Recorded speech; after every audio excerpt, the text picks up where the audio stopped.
नमस्कार दोस्तों, मेरा नाम है विशाल और आप सबका स्वागत है स्टॉक बॉक्स के business standard plus financial express plus economic times के न्यूज़पेपर के एनालिसिस में।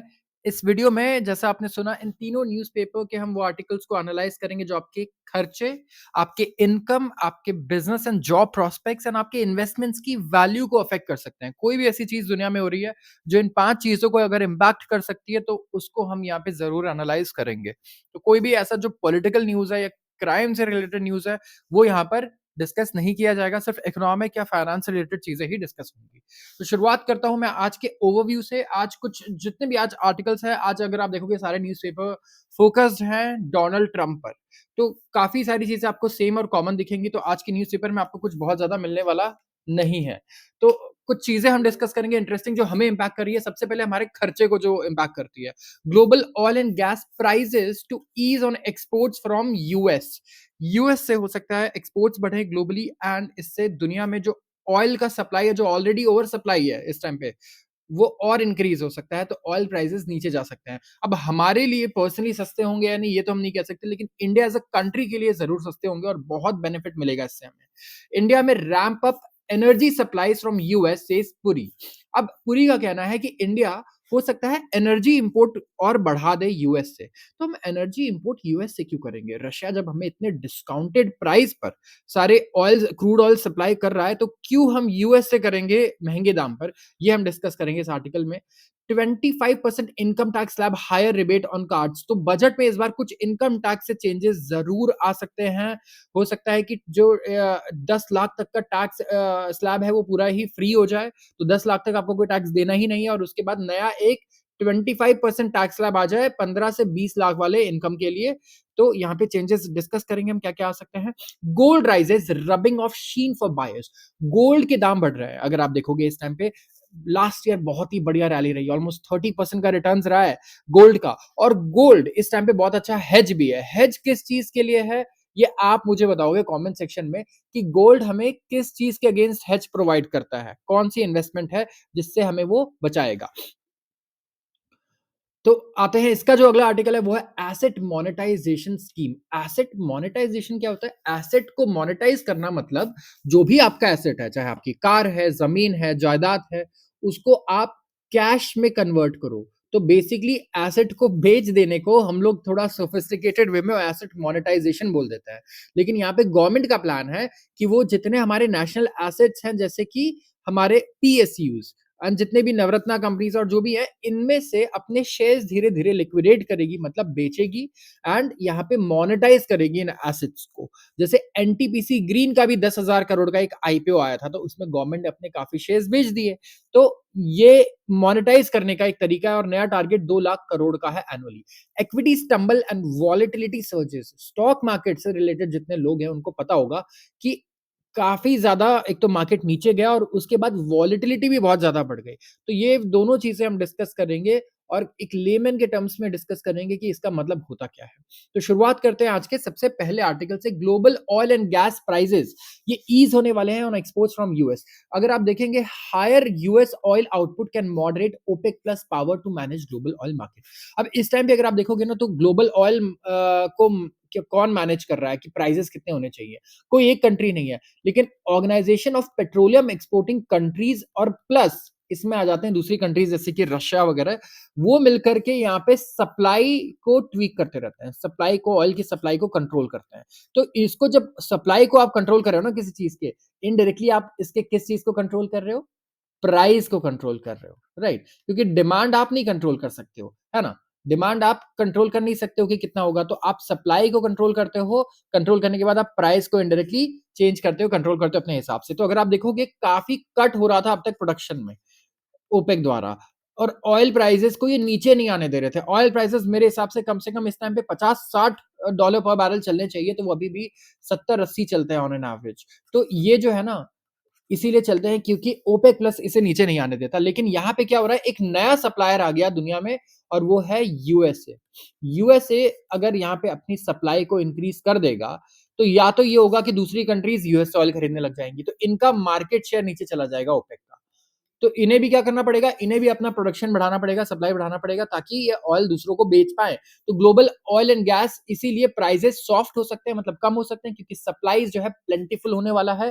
बेनिफिट करेगा ये इंडियन कंज्यूमर्स को क्योंकि यूएस प्रेसिडेंट डोनाल्ड ट्रम्प क्या करेंगे, ड्रिलिंग को और एनकरेज करने वाले हैं। यस, उन्होंने आते ही आने से पहले ही कह दिया था कि वो ऑयल एंड गैस कंपनीज़ को और प्रमोट करने वाले हैं यहाँ पे और यहाँ पे जो रिस्ट्रिक्शंस वगैरह हैं, इसको हटाएँगे, एक्सपोर्ट करेंगे और एनर्जी टू द वर्ल्ड और ट्रम्प अगर जो कह रहे हैं उन्होंने किया, तो ड्रिलिंग को काफ़ी बूस्ट मिलेगा मतलब ऑयल एक्सट्रैक्शन काफ़ी बढ़ेगा यूएस में और शेल प्रोडक्शन, जो वहाँ का ऑयल है, उसे हम लोग शेल ऑयल बोलते हैं, इसका ये काफ़ी क्विकली ये रैंप अप हो जाएगा। यूएस के पास काफ़ी सारे शेल रिसोर्सेज़ हैं और ये क्या होगा इनफ्लो इससे बढ़ेगा, केपेक्स बढ़ेगा, अपस्ट्रीम में और ग्लोबल सप्लाईज़ भी बढ़ेंगी। तो लॉन्ग रन में क्या लग रहा है एनालिस्ट को लग रहा है कि हायर यूएस ऑयल आउटपुट जो है वो ओपेक प्लस का जो पावर है ना जिससे ये मैनेज करता है ग्लोबल ऑयल मार्केट को, ये काफ़ी कट कर देगा इसके पावर को और इंक्रीज़ यूएस एक्सपोर्ट्स का मतलब ये भी है कि ओपेक प्लस की जो सप्लाई है, वो कई मार्केट्स में डिस्प्लेस हो जाएँगे। मतलब जहाँ ओपेक सप्लाई कर रहा था पहले मिडल ईस्ट कंट्रीज़ ऑयल बेची थी, वहाँ यूएस ऑयल बेचेगा। तो ये ना कि सिर्फ सॉफ्टन करेगा प्राइसेस को लेकिन मोर इम्पोर्टेंटली इससे क्या होगा, इससे रिकैलिब्रेशन होगा स्ट्रैटेजी का मतलब अपनी पूरी स्ट्रैटेजी को दोबारा से रीअसेस करना होगा ओपेक प्लस को और दूसरे प्रोड्यूसर्स को। तो इनॉग्रेशन के वक्त ही मंडे को ट्रंप ने आउटलाइन कर दिया कि जो इनकी एनर्जी प्रायोरिटीज है, ये पेट्रोल डीजल के दाम को कम करना चाहते हैं इन्होंने कहा और अमेरिकन एनर्जी को एक्सपोर्ट करना चाहते हैं, चाहे ऑयल की बात हो चाहे गैस की बात हो। तो ऑयल प्राइसेस करीब $2 गिर गए, इसके बाद ये आ गए $79 पर बैरल पे इन 2 दिनों में और एक्सपेक्टेड है कि जो लोअर क्रूड प्राइसेस है इससे रिफाइनर्स भी जो है अपने कॉस्ट को कट करेंगे। इतनी जल्दी नहीं, इतनी जल्दी ये चीपर पेट्रोल में ट्रांसलेट नहीं होगा and diesel at the pump of course time लगेगा इसमें लेकिन इंटरनेशनल रेट्स कई दिनों तक अगर कम रहते हैं तो ज़रूर ये हमारे जेब पे भी थोड़ा राहत देगा। तो यहाँ पे आप ये देखो कि यूएस कह रहा है कि हम एक तो एनर्जी के दाम को अमेरिकन सिटीजन्स के लिए कम करना चाहते हैं, उसके लिए हम सप्लाई बढ़ाएँगे और पूरी दुनिया को एक्सपोर्ट भी करेंगे एनर्जी। इनका क्लियर कट ये फंडा है जो इन्होंने बोल दिया है और इसके बाद क्रूड ऑयल के दाम ऑलरेडी गिरने लग गए। तो इससे इंडिया को तो बेनिफिट है ही। इन्होंने कहा कि मैं एक यूनिफायर हूँ अपने इनॉग्रेल स्पीच में और इसकी वजह से कुछ एग्जीक्यूटिव्स हैं बिलीव करते हैं कि यूक्रेन वॉर भी एंड हो सकता है और इज़राइल और गाज़ा आपने देखा इज़राइल और हमास के बीच में भी अभी पीस ट्रीटी हुई एंड यहाँ पे मिडल ईस्ट में भी जो टेंशन था जिसकी वजह से पेट्रोल के दाम बार-बार बढ़ जाते थे, वो टेंशन भी अब सेटल हो चुका है। मैं कहूँगा वो स्ट्रेस भी सेटल हो चुका है। तो कहीं न कहीं एनर्जी प्राइसेज़ तो इस साल बहुत ही बढ़िया हमें नज़र आ रहे हैं। अब मुझे लग रहा है कि $60 चला जाए तो कोई बड़ी बात नहीं है इस टाइम पे एनर्जी प्राइसेज़। और रशिया गैस अगर यूरोप में आता रहता है, जैसे पहले आ रहा है तो एलएनजी प्राइसेज़ भी क्या होंगे सिग्निफिकेंटली नीचे चले जाएँगे और कुछ इंडियन रिफाइनिंग और गैस मार्केटिंग एग्जीक्यूटिव्स हैं वो तो एक्सपेक्ट कर रहे हैं कि क्रूड और एलएनजी प्राइसेज़ 20% तक गिर सकते हैं अगर यूक्रेन रशिया वॉर खत्म हो गया, क्योंकि इज़राइल और गाज़ा का कॉन्फ्लिक्ट भी अभी खत्म हो चुका है। तो ये बेनिफिट करेगा डोमेस्टिक गैस कंज्यूमर्स को एज़ रेट्स जो है इंडिया के most of the long term LNG imports के वो ऑयल से ही लिंक्ड है। तो इन्होंने कहा कि ये जो ग्रीन न्यू डील है इसे भी एंड करेंगे, रिवोक करेंगे, इलेक्ट्रिक व्हीकल मैंडेट वगैरह सब हटाएँगे क्योंकि इलेक्ट्रिक व्हीकल इतनी जल्दी इंप्लीमेंट नहीं हो सकता है इनके हिसाब से एंड दूसरी कंट्रीज़ कैसे एक्ट करते हैं, रिएक्ट करते हैं, काफ़ी इंपॉर्टेंट रहने वाला है in the evolution of green energy. तो ड्रिलिंग पहले से ज़्यादा होगी, आउटपुट पहले से ज़्यादा बढ़ेगा एंड जो सप्लाई साइड ऑफ इक्वेशन है ये काफ़ी इंक्रीज़ होगा। तो इक्वली इंपॉर्टेंट एलिमेंट डिमांड भी है, जो इन्फ्लुएंस होगा कि ईवीज़ और दूसरे अल्टरनेटिव्स जो हैं ऑयल के वो कैसे पेनिट्रेट करते हैं एनर्जी स्पेस में। क्योंकि इन्होंने ये भी कहा कि ईवीज़ पे जो जितने पॉलिसीज़ वगैरह है ना इसको खत्म कर रहे हैं, ये इतना प्रमोट ये नहीं करने वाले। तो कहीं न कहीं जो ऑयल मार्केट था वो डरा हुआ था कि ईवी रिप्लेस कर रहा है किसको ऑयल को जिसकी वजह से ऑयल के दाम गिर रहे थे। तो यहाँ इन्हें बूस्ट भी मिलेगा कि नहीं ऑयल की डिमांड और बढ़ सकते हैं अगर ईवी को बूस्ट नहीं किया गया तो। और बड़ी-बड़ी कंपनी जैसे कि फोर्ड एंड जीएम हमने देखा कि ये सारे क्या कर रहे हैं, ये अपने ईवी से फोकस हटा करके वापस से अपने एक तो जो अमेरिकन मार्केट है वहाँ फोकस कर रहे हैं और अपने जो इनके कोर प्रोडक्ट्स थे, जो हमेशा इंटरनल कंबशन इंजन के थे उस पर फोकस कर रहे हैं। इंडिया में ramp up energy supplies from US says Puri. तो हमारे ऑयल एंड पेट्रोलियम मिनिस्टर जो है उनका कहना है कि हम यूएस से हो सकता है कि अपने इंपोर्ट को और इंक्रीज करे। तो जब रशिया सस्ते दाम पर हमें दे रहा है, सबसे सस्ते दाम पर रशिया क्रूड एक्सपोर्ट करता है हमें, तो हम यूएस से क्यों खरीदेंगे ऑयल? तो इनका ये कहना है कि हम रैंप अप करेंगे मतलब बढ़ाएँगे हमारे एनर्जी सप्लाई को यूएस से जब प्रेज़िडेंट डोनाल्ड ट्रम्प जो है क्योंकि वो pro domestic oil and gas production policies लेकर आने वाले हैं, जिससे यूएस की सप्लाइज़ बूस्ट होंगी ग्लोबल मार्केट में, वेइंग ऑन प्राइसेज़। तो अगर उन्होंने कहा कि अगर आप मुझसे पूछते हो कि क्या ज़्यादा अमेरिकन एनर्जी जो है वो आने वाली है मार्केट में, तो मेरा आंसर होगा हाँ, आएगी। इन्होंने साइलेंस में कहा on a conference organised by SIAM Society of Indian Automobiles Manufacturers है इनके इस पर कहा है इन्होंने कॉन्फ्रेंस में और इन्होंने कहा कि अगर तुम कहते हो कि क्या पोटेंट पॉसिबिलिटी है कि हम ज़्यादा परचेज़ करेंगे एनर्जी एनर्जी परचेज़ ज़्यादा होगा इंडिया यूएस के बीच में तब भी आंसर है हाँ। US already one of the largest oil suppliers है इंडिया को ऑयल एंड गैस सप्लायर्स है और ट्रम्प चाहते हैं कि वो लेवरेज करे American oil and gas resources ताकि यूएस में मैन्युफैक्चरिंग बढ़े। तो वी हैव समथिंग जो दूसरे मैन्युफैक्चरिंग नेशन के पास नहीं है। Largest amount of oil and gas of any country on Earth and we are going to use it. ये कहना है कि इसका डोनाल्ड ट्रम्प का अपने इनॉग्रेशन सेरेमनी में। तो इन्होंने कहा है कि हम ऑयल प्राइसेस को नीचे लेकर आएंगे, हम अपने स्ट्रेटेजिक रिजर्व्स को पूरा फुल करेंगे एंड एक्सपोर्ट करेंगे अमेरिकन एनर्जी। अब प्रॉब्लम क्या है? यूएस सोच रहा है, यहाँ पे मैं आपको बताता हूँ, सैंक्शन अलग-अलग कंट्रीज़ पे, स्पेशली वो कंट्रीज़ जिनसे उनका ट्रेड जिन कंट्रीज़ का ट्रेड सरप्लस है। यूएस जहाँ पे डेफिसिट में चल रहा है, यूएस इंपोर्ट ज़्यादा करता है, एक्सपोर्ट कम करता है। तो इंडिया ये अपॉर्च्युनिटी प्रेज़ेंट करना चाहता है यूएस के पास कि देखो आप हम पे कोई टैरिफ वगैरह मत लगाओ और बदले में हम अपनी जो एनर्जी है ना, वो आपसे इंपोर्ट कर लेंगे। तो हमारा जो ट्रेड का बैलेंस है ना कि हमारा जो ट्रेड हम काफ़ी ज़्यादा आपसे चीज़ें कम इंपोर्ट करते हैं और आपको काफ़ी सारी चीज़ें एक्सपोर्ट करते हैं। तो ये बैलेंस थोड़ा-सा यहाँ पे आपके फ़ेवर में भी टिल्ट होगा। तो यही इंडिया का प्लान है, जहाँ तक हम पहले भी डिस्कस कर रहे थे न्यूज़पेपर्स में कि यूएस को हम ये प्रेज़ेंट करेंगे कि हम आपसे एनर्जी इंपोर्ट्स इंक्रीज़ करेंगे, आप कोई टैरिफ वगैरह हम पर मत लगाओ।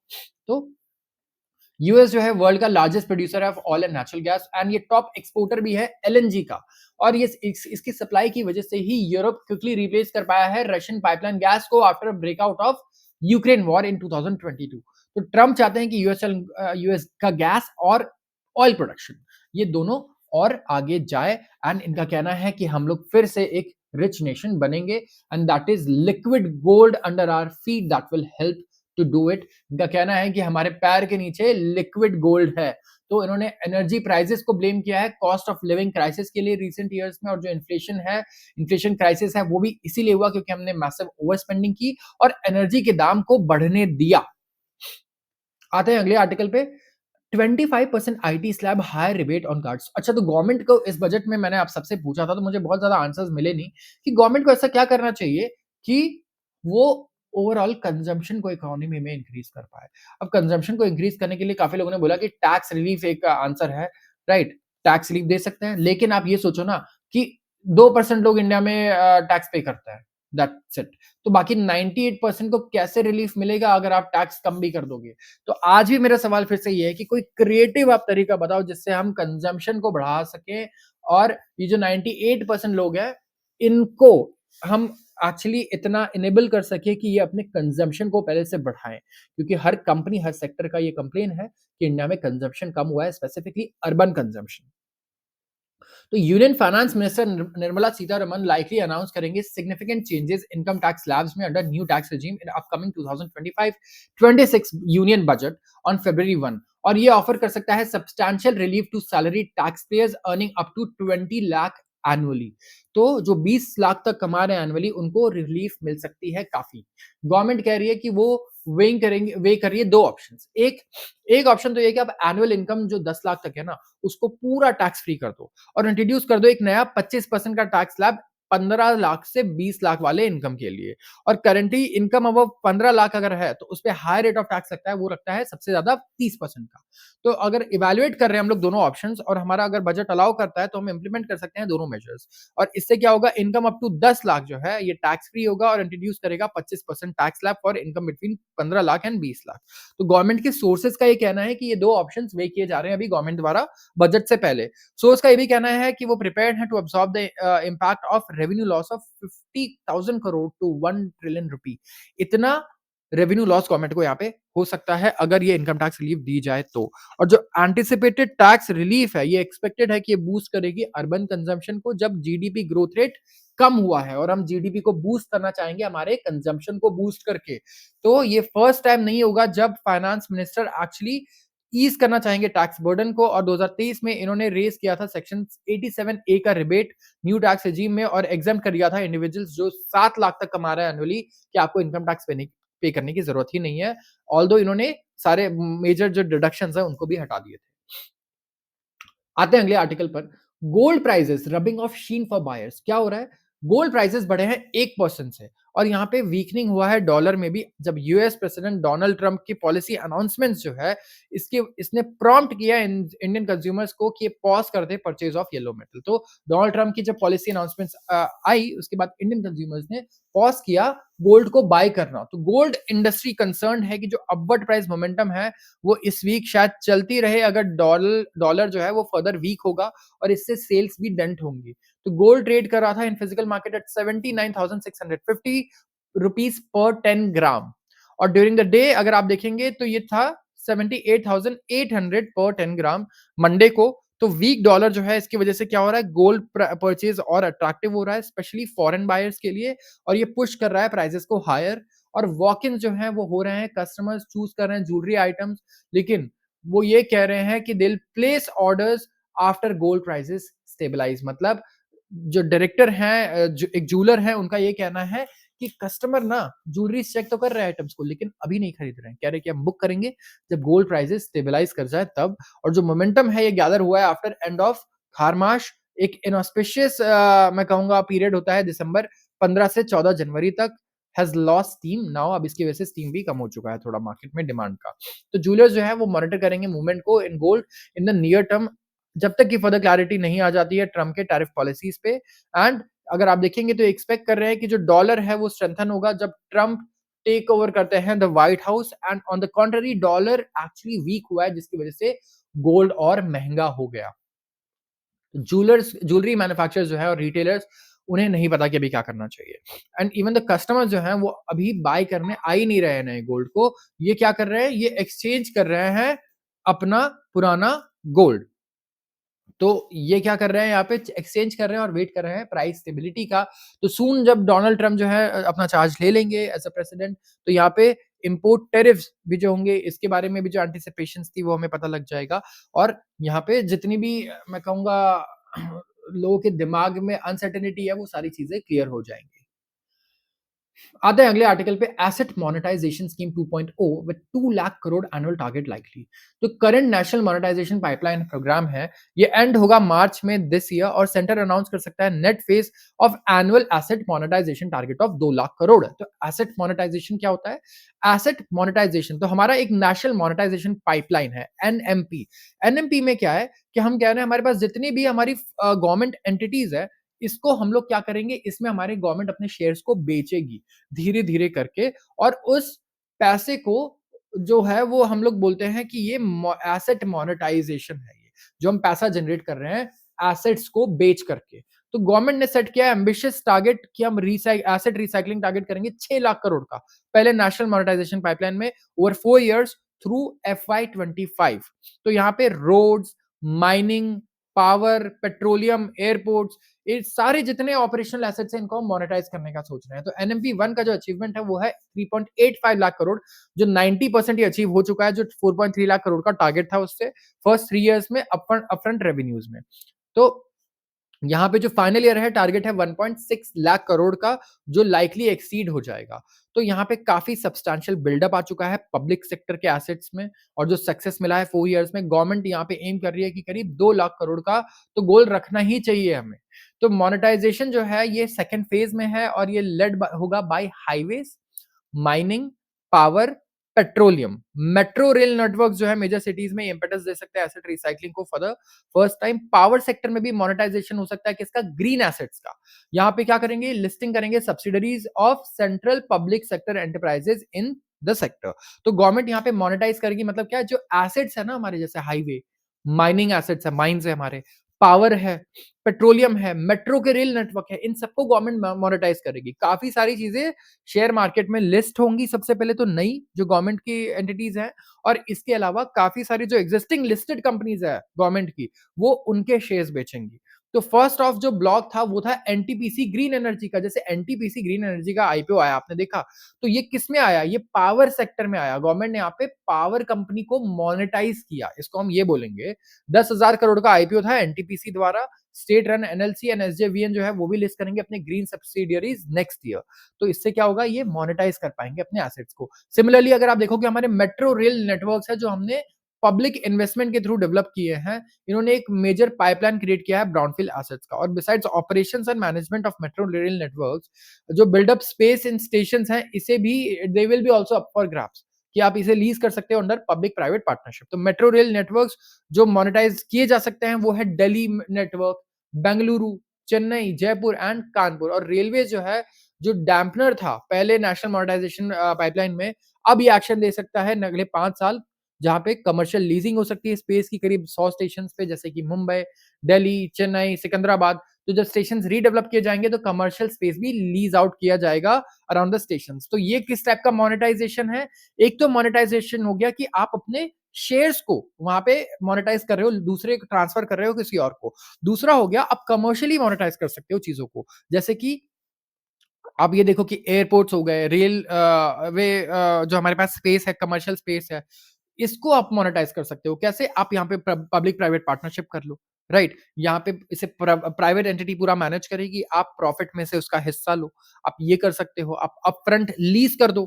फॉर एग्जाम्पल कोई भी चीज है, गवर्नमेंट ने एसेट बनाया, उसे लीज कर दिया किसी, जैसे हाईवे हम लोग देखते हैं, टोल को हम लोग क्या करते, गवर्नमेंट क्या करती है? लीज कर देती है। एक कंपनी है जो टोल वसूलेगी, एक बार में उसने गवर्नमेंट को एक बार में पे कर दिया सारा जो अमाउंट था, या फिर उसने आप देखो कि एक कॉन्ट्रैक्ट कर लिया कि आगे 20 साल तक जो भी टोल आएगा वो मैं लूँगा, आप मेरे से अपफ्रंट इतना पैसा ले लो। तो पावर सेक्टर जो है लाइकली वो भी फोकस कर रहा है कि वो सिक्योरिटाइज़ करेगा एक्जिस्टिंग रेवेन्यू स्ट्रीम्स, व्हाइल जो पेट्रोलियम सेक्टर है वो बूस्ट करेगा monetization, private investment in exploration production activities से। सो पावर सेक्टर आप देख सकते हैं नई-नई रेवेन्यू स्ट्रीम जो है एक्जिस्टिंग वो भी मोनेटाइज करने की कोशिश कर रहा है, सिक्योरिटाइज़ करने की कोशिश कर रहा है, और नई लिस्टिंग्स हमें ग्रीन पावर सेक्टर में ज़रूर और देखने को मिलेंगी। Equity stumble and volatility surges, domestic equity benchmarks अगर आप देखेंगे कौन से हमारे बेंचमार्क्स, निफ्टी है एक तो, और दूसरा है सेंसेक्स। तो निफ्टी और सेंसेक्स कल दोनों बहुत नीचे थे और मार्केट बहुत वोलेटाइल भी था। वोलेटाइल का मतलब क्या होता है? बहुत बड़ी रेंज में जब मार्केट ऊपर नीचे ऊपर नीचे ऊपर नीचे ऊपर नीचे इस तरीके से चल रहा होता है, तो ये इसे हम लोग कहते हैं वॉलेटिलिटी। तो जो ग्रोइंग अनसर्टेनिटी है, मतलब इतना अनसर्टेन हो गया है सब कुछ डोनाल्ड ट्रंप आने के बाद से, डोनाल्ड ट्रंप के आने के बाद से, कि मार्केट यहाँ पे काफी वॉलेटाइल हो रहे हैं। ट्रेड पॉलिसीज इनकी क्या होगी इसके बारे में सब विचार कर रहे हैं कि कुछ पता नहीं, कंफ्यूजन है। इसकी वजह से इन्वेस्टर्स इस टाइम पे काफी डर गए हैं मार्केट में। तो सेंटिमेंट ऑलरेडी वे डाउन है, जहां पे दिसंबर की क्वार्टर रिजल्ट्स भी इंडिया इनकॉर्पोरेशन के कुछ अच्छे नहीं आए हैं। एफआईआईज लगातार इंडियन मार्केट से जा रहे हैं और सेंसेक्स क्लोज हुआ एट 75,835 पे, शेडिंग 1235 पॉइंट्स, 1235 पॉइंट्स कल। और निफ्टी भी 320 पॉइंट नीचे था। तो ये क्या है? ये दोनों हमें हमारे स्टॉक मार्केट को गेज करने में मदद करता है। तो कोई हमसे पूछे कि स्टॉक मार्केट इंडिया का आज ऊपर है या नीचे है, तो हम लोग या तो सेंसेक्स को देख के बता सकते हैं या निफ्टी 50 को देख के बता सकते हैं कि अगर ये ऊपर है, जैसे ये नीचे है 320 पॉइंट, तो मैं कहूंगा शेयर बाजार आज नीचे गिरा हुआ है, आज हमने लूज किया है वैल्यू। तो जो डिक्लाइन है ये स्टीपेस्ट फॉल है सेंसेक्स के लिए सिंस 3 अक्टूबर, अगर आप देखेंगे।